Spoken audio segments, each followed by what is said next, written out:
This is the part of the painting process most people don't show, the stage where it's messy and unresolved. We're not going to fix everything at once today, but we're paying attention, trying things, and are staying with the process.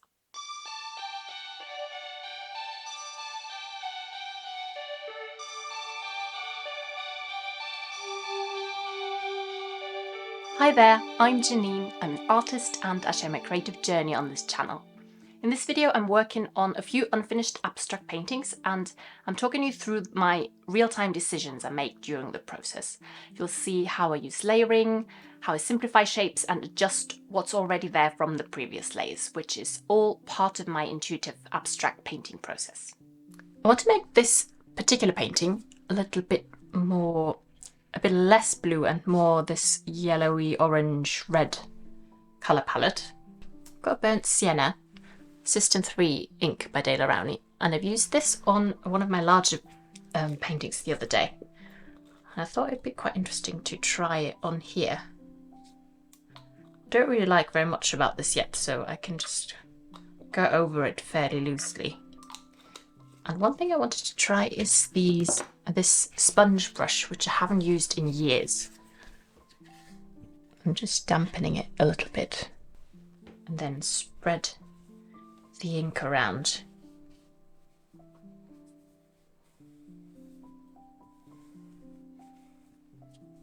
This particular ink is quite opaque actually. Just a bit unusual for ink. Not quite sure why. It seems to have some sort of white in it. Oh, I do really like where it goes over the blue here. And obviously I've now almost covered the whole painting.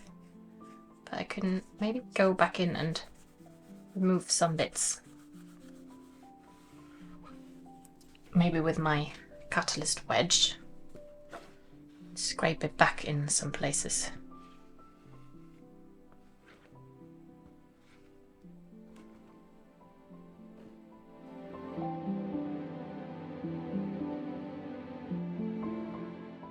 And then I'll need to let that dry before I can carry on working on it. Actually, let's use this colour shaper. It's pretty much covered in paint now.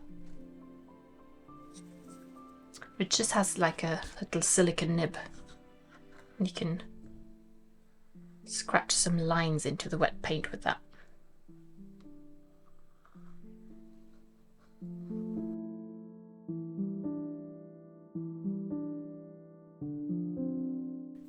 Actually, changed my mind. I will work a little bit more on it. I'm going to add some white and mix it in with some of this burnt sienna. It's not really burnt sienna. Like I said, it looks like it's already got some sort of white in it, and I'm not sure what to call it. It's like a burnt sienna with white in it. I don't know if that's just my particular bottle that I've got, or if that's all of them. Do let me know if you have one of these, if you've got the same issue or not. It's not really an issue, it's just a bit unusual, unexpected.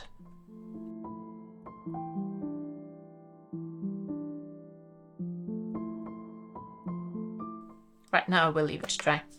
On this one here, I quite like the blue, but I want to add maybe some of this purpley colour. This is sort of mauve. I might even use this brush that's already got some of the burnt sienna and the white on it and mix that in and see if that makes a slightly different, interesting colour.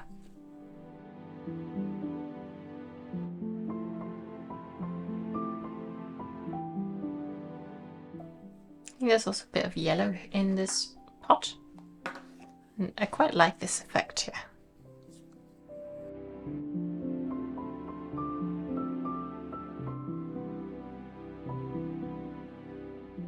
And I'm still staying quite loose because I'm not very attached to what's on here yet. I don't really like anything in particular that's happening here.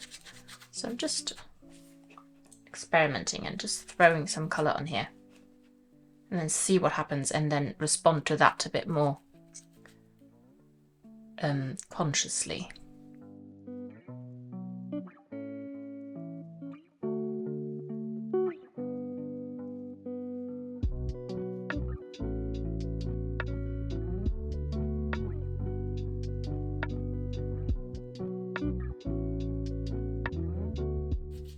Now I'm just leaving some areas a little bit more transparent and a bit more textured, where you can see more of what was underneath, and then also some areas that are more opaque. And that creates a nice variety in your textures, and more variety adds more interest.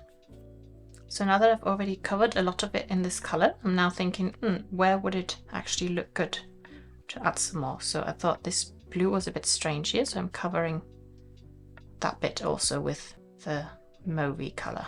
There's a lot of green down here. I'm not sure about that. I'm just letting little bits of the green peek through and covering a little bit also with this pink mauve. So I'm adding things intuitively and then thinking about how that changes the painting and how to react to that a little bit more consciously. I also think I could add some light blue. I think there already is some light blue here. Maybe up here where I've got this other light color. I'm going to sort of paint over that with the light blue, at least some of it. I'll also go over some of the mauve that I've just added.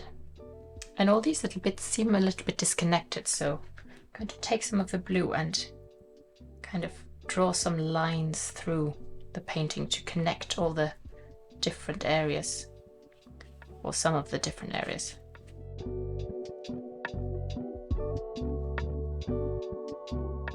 And up here where I haven't really touched it, where it's all mainly the ultramarine, I'm going to add a little bit of this light blue here in the light area, just so the colour moves around a bit. I do really like this area here. I wonder if I could do something like it a little bit further down.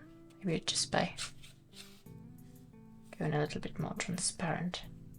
I'm going to leave that to dry and then look at it with fresh eyes later. This one here I think could be, I could even add a little bit more blue. So let's start with the light blue here. And actually I think if I add a little bit more paint, and then I'll use this catalyst wedge that I used earlier to spread some of it. And I still got some of this burnt sienna on the catalyst wedge, so that will mix in and also create a little bit of uneven texture. And again, I'm trying to make some of the layers I'm adding a little bit more transparent and keep more of what's underneath, and other areas I'll leave a bit more opaque.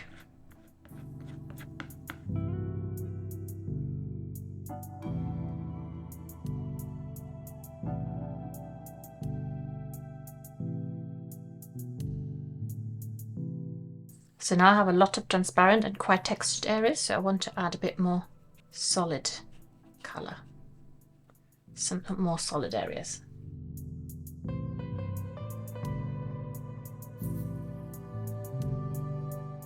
I did actually like the yellow here, so I'm just seeing if I can get some of it back.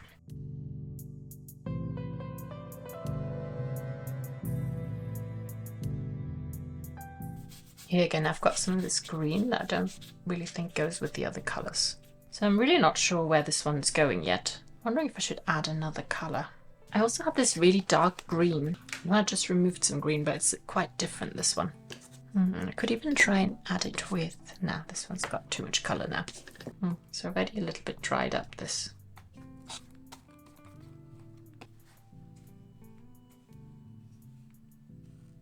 I think the ultramarine in here is a little bit too strong, so I might paint over some of that. And some of the blue isn't ultramarine, some of it is more like a greenish blue.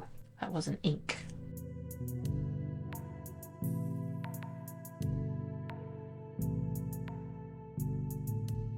I'm now scratching the brush over the blue area and see if it will mix in with that. Some of the still wet paint. I think this one's already dry. I'm really not happy with what's happening on here. It's not really going anywhere. So I think I should do something a little bit more drastic. I think I'm being too precious. What if I add a really different colour, like this red? This is the pure cadmium red deep. I'm using my sponge brush again. Let's do something different. Now see, that's actually quite interesting. I did still have some of the burnt sienna on the sponge brush, so that's mixing in. I did add some water, which means it's now kind of beading up. But I think if I put some medium on top of that, it should be fine in terms of sticking on the canvas permanently.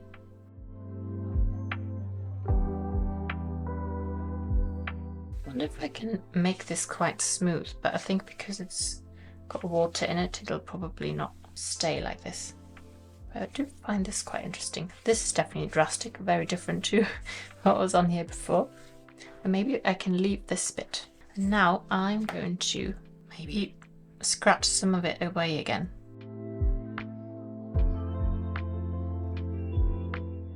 And that's quite an interesting texture. There's no way I could have, well, I could have maybe predicted it, but I didn't plan this. And this is really what I like about intuitive painting, that you get these really unexpected, amazing effects. You also get a load of rubbish, but you can always paint over that. Yeah, I might leave that to dry.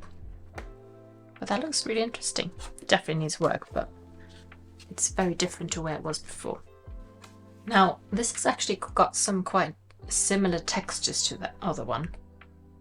Still a little bit wet, so I think I need to let it dry more. I do want it to, I think the colour's not ideal. I think I do want it to go a little bit more in this cooler reddish direction. So I think I'll leave that to dry before I paint more on that. And this one, I'm still not really sure where it's going. Maybe I will do the same. I'll add some of this, what was on the sponge brush, to make it all much softer and a little bit washed out.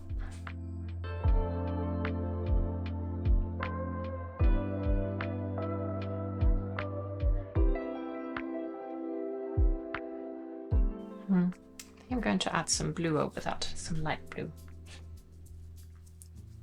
Should use my bigger brush.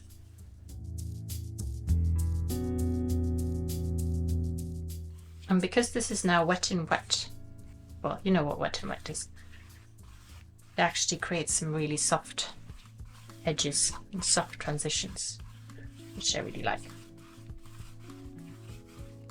Now over here where it was drying, I was only going over it now with very gently, very little pressure. You can actually see the texture coming out. So I think that's a really nice contrast to this really soft area here. I'm really liking what's happening down here. I'm really not liking what's happening up here. I think I might want to soften all of that much more. You know what, I'm just going to paint over this blue, which was really the one thing I did like about it. But I think it's got to go. Make room for a different painting. If you like this video, consider subscribing.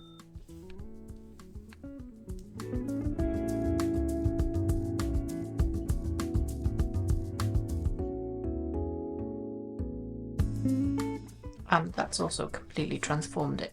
Yeah, that definitely needs to dry before I do anything. Maybe not. Maybe I will do something else. I think I'll take my color shaper and just do a few subtle lines, just to have some of what was there before back, which I might hate and paint over again later, but at least I've got some of it now. And it feels a bit like less of a waste to have that in the layers underneath where I've just painted over. Probably a bit much, especially here. So now I'm just connecting some of these lines that are already on the painting with a different kind of line. I hope seeing this part of the process gave you a bit more reassurance if you're in a similar stage with your painting. If you'd like more support turning your abstract paintings into beautiful paintings with great compositions, then get my free Intuitive Artist's Composition Guide that I've linked below for you. And if you want to see how these paintings started, then click the link to the video in the description. Thanks and bye bye.